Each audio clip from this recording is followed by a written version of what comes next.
안녕하세요. 어린 왕자 루카입니다. 나나 프로젝트 IUM 실행을 위한 100일 미션 중 35일차 되는 날입니다. 지난 시간에는 인생기록사 이재관의 20대 중반 운명의 터닝포인트에 대하여 말씀드렸습니다. 이번 시간에도 저의 20대 중반 운명의 터닝포인트 광신도의 어긋난 열정이란 주제로 그 이야기를 이어가도록 하겠습니다. 1994년 5월 17일 친구 K를 만나 자석류와 다단계 회사를 알게 됐고 그곳에 온 정신이 팔려 결국 3일간의 연가 후 집중국에 출근한 다음날 바로 사직서를 제출하게 되었습니다. 사직서를 제출하고 삼성동에 있는 회사로 가는데 자꾸 누가 뒤에서 따라오는 느낌이 들었습니다. 뒤돌아보니 집중국 접수기에서 함께 근무하고 있던 이 주임님이었습니다.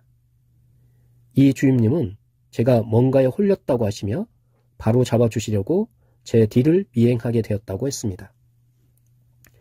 그 자리에서 저는 주임님께 강한 어조로 말씀을 드렸습니다.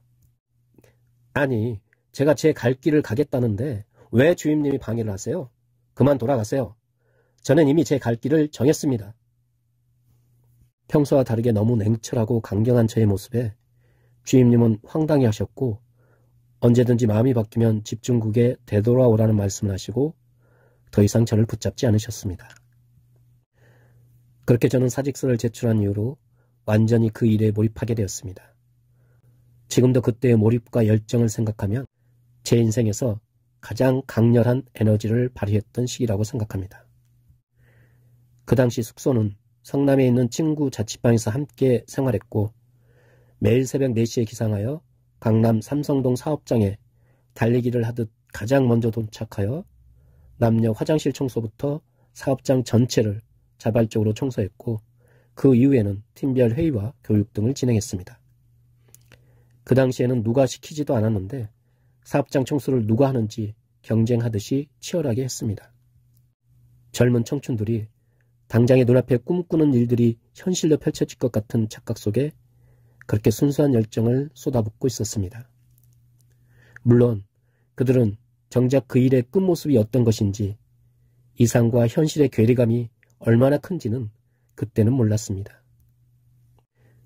저의 눈에도 그들이 다 세상을 향한 순수한 사랑과 열정을 가진 천사처럼 보였습니다. 아픈 사람들의 질병을 치료하고 선한 일을 하면서 돈을 벌고 부자가 되어 각자의 꿈을 이루고 세상을 이롭게 하는 선한 영향력을 선순환 시스템을 만드는 멋진 일이라고 생각했습니다.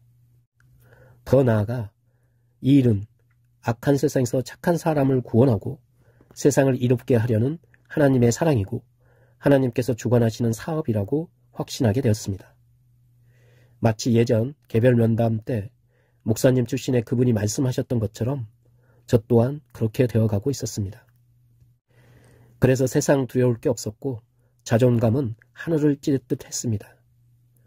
그곳에서 말한 것들이 당장 현실에서 펼쳐질 것 같은 생각과 상상에 온 정열을 쏟았고 이상향에 들뜬 몸과 마음의 에너지는 그 어느 때보다도 강렬했습니다.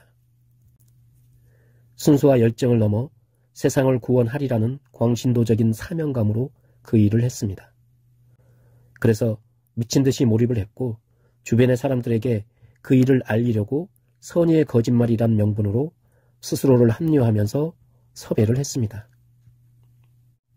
그렇게 또 다른 친구와 지인, 형제들은 물론 집중국 동료들까지 구체적인 섭외 시나리오를 작성하고 계속 안부를 전하며 함께할 그날을 기다리고 있었습니다. 주변 사람들은 제가 무슨 일을 하는지 몰랐고 집안에서는 공무원을 그만두리라고는 상상도 못했습니다. 집중국 동료들에게는 사직서를 제출한 것이 실은 거짓이었고 비밀리에 다른 공직 업무를 수행하는데 착출되었다는 그럴듯한 거짓말을 했습니다. 그리고 그 모든 것이 보안사항이라서 비밀을 지킬 것을 당부했습니다. 지금의 SNS 시대라면 당장에 들통날 거짓말이었지만 그 당시만 해도 워낙 정보가 한정되어 있었고 그동안 제가 집중국에서 쌓아온 신뢰가 있었기에 한동안은 저의 말을 그대로 믿어주었습니다. 그렇게 형제, 친구, 직장 동료들에게 3일간 시간을 낼 것을 부탁했고 6월 한 달 스케줄을 사전에 다 예약해 두기도 했습니다. 그렇게 한두 명의 사업장을 방문해서 자석료 사업을 듣게 됐고 긍정적인 반응을 보이기도 했습니다. 하지만 그들은 저처럼 바로 이 사업을 하지도 않았고 오히려 주변 사람들에게 제가 자석료 사업을 한다는 사실이 알려지게 되었습니다. 한 번은 시골 동네 친구 M이 제가 이 사업을 하고 있다는 소식을 듣고 단번에 달려와 커피숍에서 얘기를 나누는데 서로 간의 얘기와 감정이 극단적으로 대립하여 커피숍에서 남자 둘이서 펑펑 울기도 하고 맨주먹으로 벽을 쳐서 깊은 상처를 입기도 했습니다. 이때 저는 서로 다른 정보를 갖고 있는 사람 간의 의사소통과 감정 대립이 얼마만큼 극단으로 갈 수 있는지를 경험했고 상대방을 생각하는 마음이 더 클수록 극단의 대립은 더 강하게 작용한다는 것을 몸소 체험하게 되었습니다. 마치 사이비 종교에 빠진 자녀와 거기서 구출하려는 부모의 대립과 갈등처럼 어느 한쪽이 포기하지 않는 이상 일반적인 설득과 방법으로는 쉽게 해결되지 않는 일이었습니다. 저 또한 자기 확신이 굳어진 상태였기에 스스로 깨우치지 않는 이상 주변의 그 어떤 설득과 회유에도 그 일을 멈추지 않았습니다. 제 상황이 집안에도 알려지자 바로 위에 형이 저를 찾아왔습니다. 늦은 밤에 성남 자취방으로 왔는데 지난번에 커피숍에서 만난 동네 친구 M과 또 다른 친구 L이 동행하였습니다. 자취방에는 자석료 사업을 하고 있는 친구 K와 S, J가 함께 있었습니다.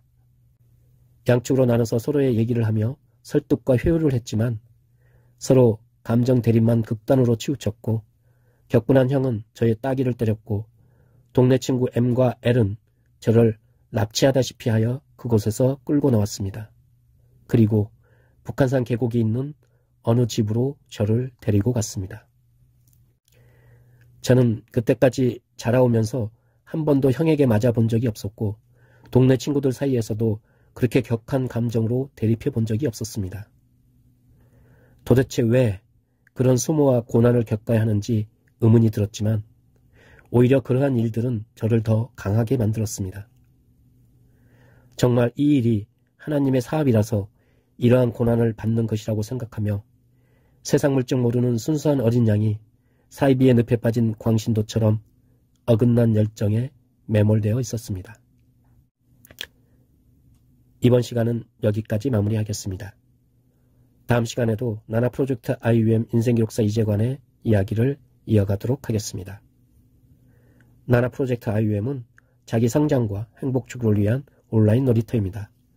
IUM 건국놀이와 창조놀이를 통해 일상에서 소소한 행복을 누릴 수 있기를 기원드립니다. 오늘도 나나 프로젝트 IUM에 관심 가져주시고 함께해 주신 분들께 진심으로 감사드립니다. 나날이 꿈을 현실로 이뤄가는 행복한 날 보내시길 바랍니다. 감사합니다.